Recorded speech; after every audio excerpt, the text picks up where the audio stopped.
in the past, seasteading or sea zone projects, they have a lot of flash, they have a lot of vision, and they have some beautiful renders. But what Nathalie here is going to be talking about is the actual business case and social impact of floating zones. So I'll just let the expert take it from here. Thank you, Joe. Always a pleasure. I'm sure you might be already tired of seeing me since yesterday, but yes, like Joe said, I had the chance of being involved in the world's first attempt to build the world's first floating special economic zone.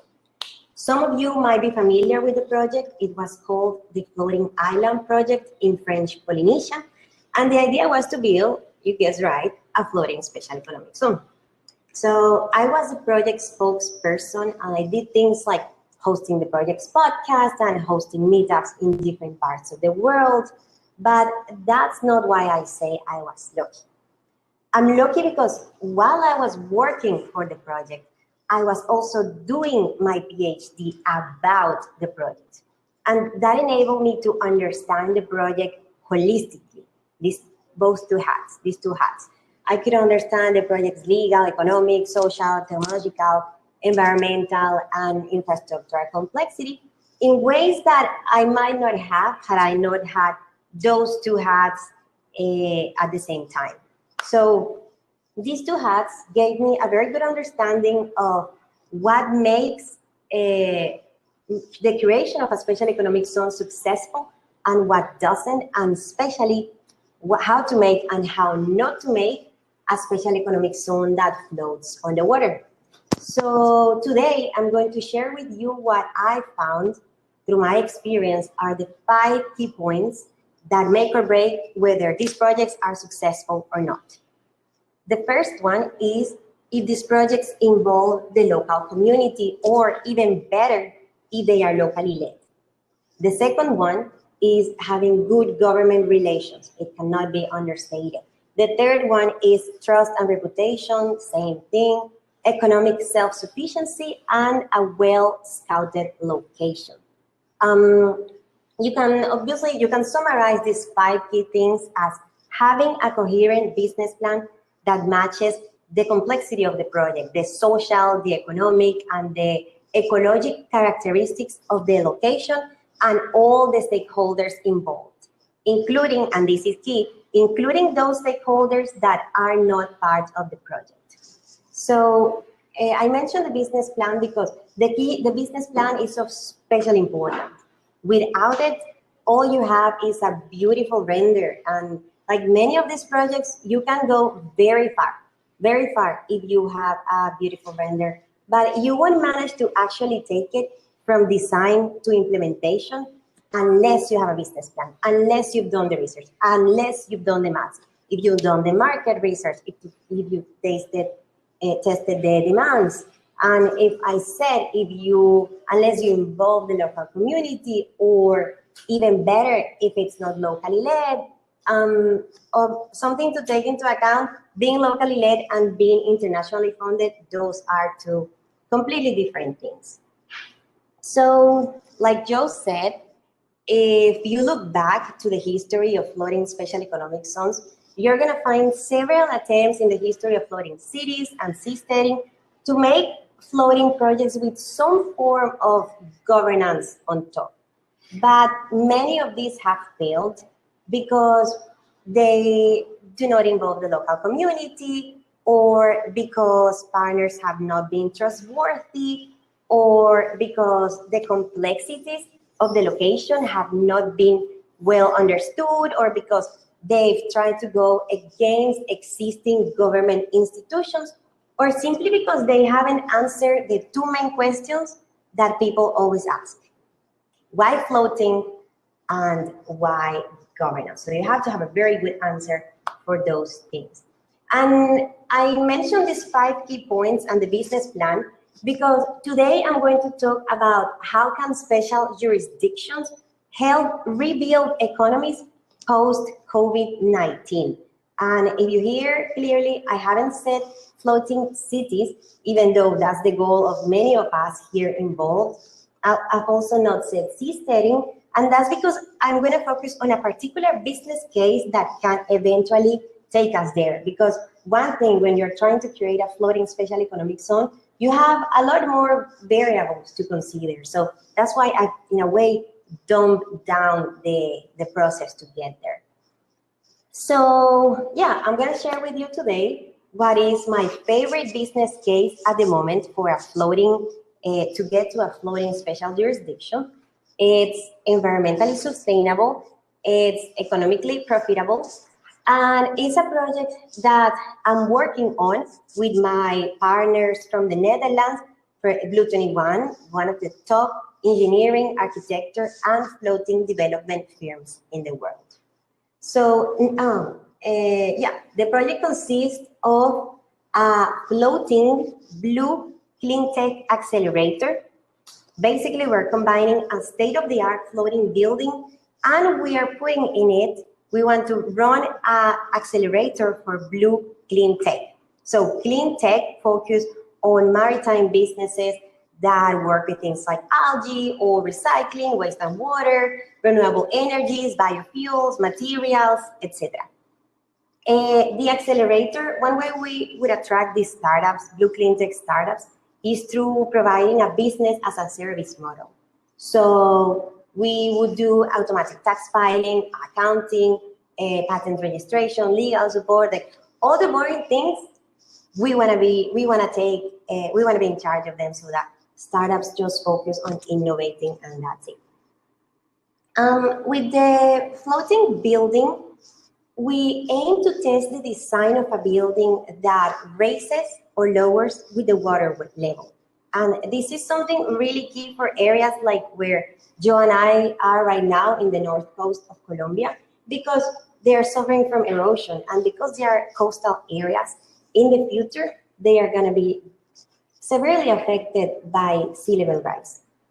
So, yeah, we were designing the building so that it has a positive effect on the ecosystem. We are going to power it with renewable energies.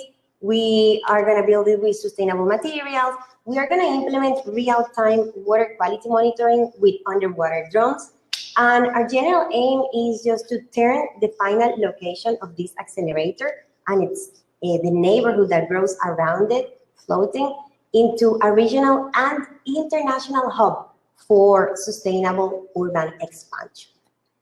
If you note that I mentioned first sustainability in a conference focused on special jurisdictions after COVID-19, so on governance mainly, because coronavirus has shown us very clearly the strong interrelation that there is between human health and the health of our ecosystems. I think I saw my cat walking by. And so in a way, we can see coronavirus as a wake-up call, because the next global threat, it might not be a pandemic, it might be environmental, and there's not gonna be a vaccine for that. So I firmly believe that, or I know, that any economic growth idea that we're going to push forward after COVID-19, it has to have a strong sustainability component. There's no way around it, because yeah, I guess that's why I'm driven to floating, because you can do things like expanding coastal urban areas or creating economic growth, but without doing things like deforestation or without increasing traffic congestion in the place where it locates. So if you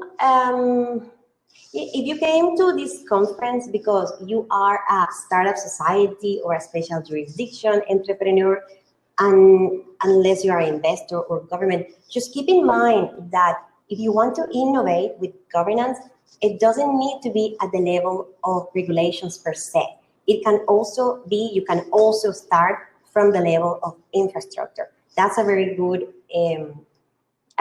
starting point. Obviously, if you want to scale up your business to attract more FDI, you can and you should, you have to add 1 or 2 stone layers on top. But in order to avoid waiting a few months or maybe more, perhaps more, to get a special zone framework to be on the water, just try to not search too far and just try to get the same port, the same concessions that nearby ports have. I think this is a very good strategy.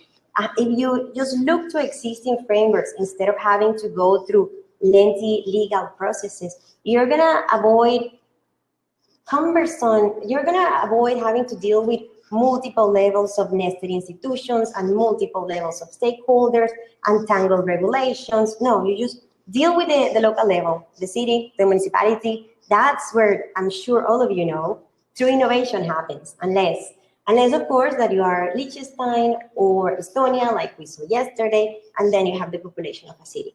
But if you are a startup society entrepreneur, yeah, just try to simplify. So with my team, we are not focusing on this right now, but let's say we're ready to scale up the project. The way we would do it would be by adding some zone frameworks, SEC frameworks on top of it. Unless, of course, that we first find a location that is willing to give us the zone framework since the beginning, and then we would immediately be ready to deploy the FDI that we have. So, yeah, and the beautiful thing about floating is that it applies to anything that has a competitive advantage by being on the water. We chose the Blue Clean Tech Accelerator to propel the entire ecosystem. But if you don't want to start with thinking about the whole ecosystem and you want to have a more community and less long-term strategy, then you can start with other things like a floating conglomerate of restaurants, floating markets, floating hotel, floating wedding reception center, floating boards, etc. So yeah, basically, unless you're a government, first start with building and then try to get the regulations. And unless, of course, that you already have a government on board.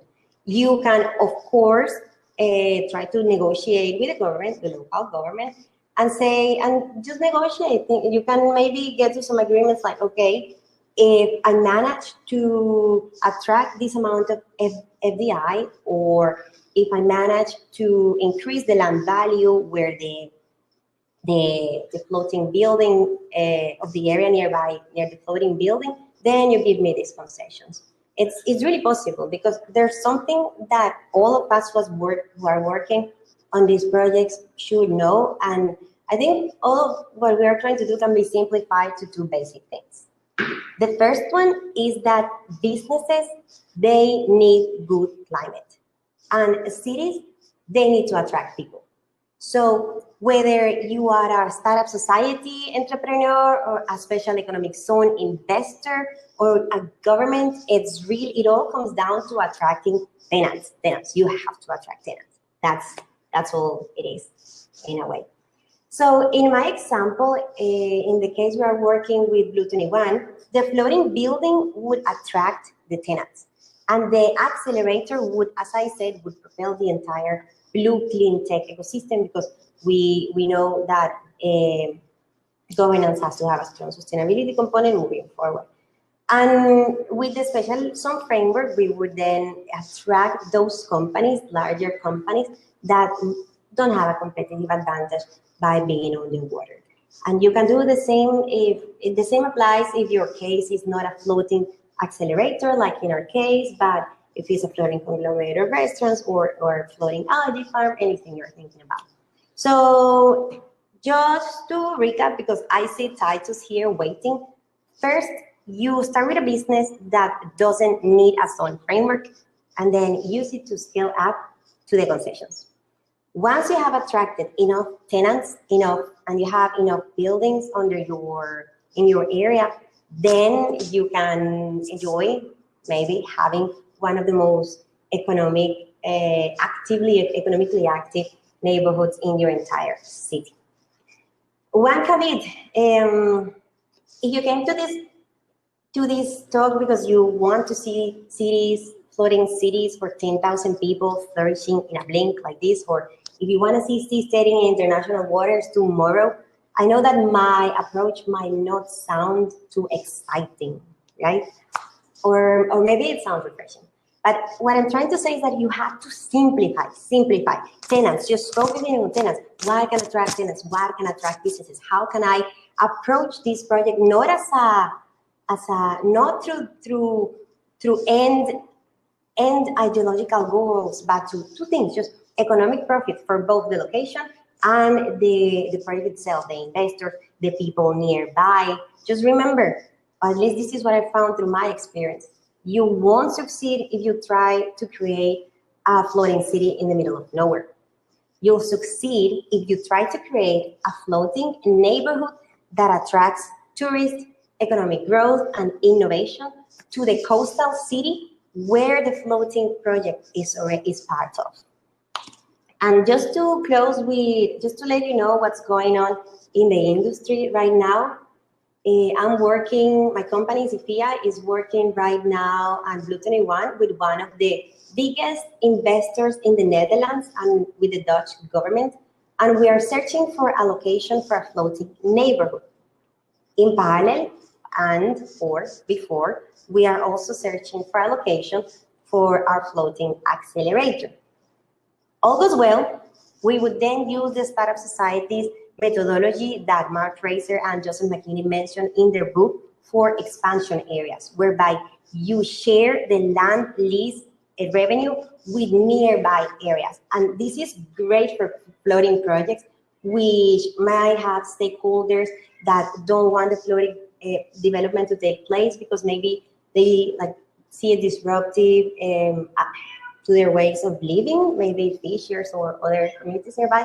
But this is a way to plan the economic growth of the project with these people benefiting directly. And I think time's up. Joe is making me signs here, but just remember, any economic growth idea that you have post-COVID-19 in relation to special jurisdictions, somehow it has to have a sustainability component because we won't find a vaccine for climate change. And I leave you on that note.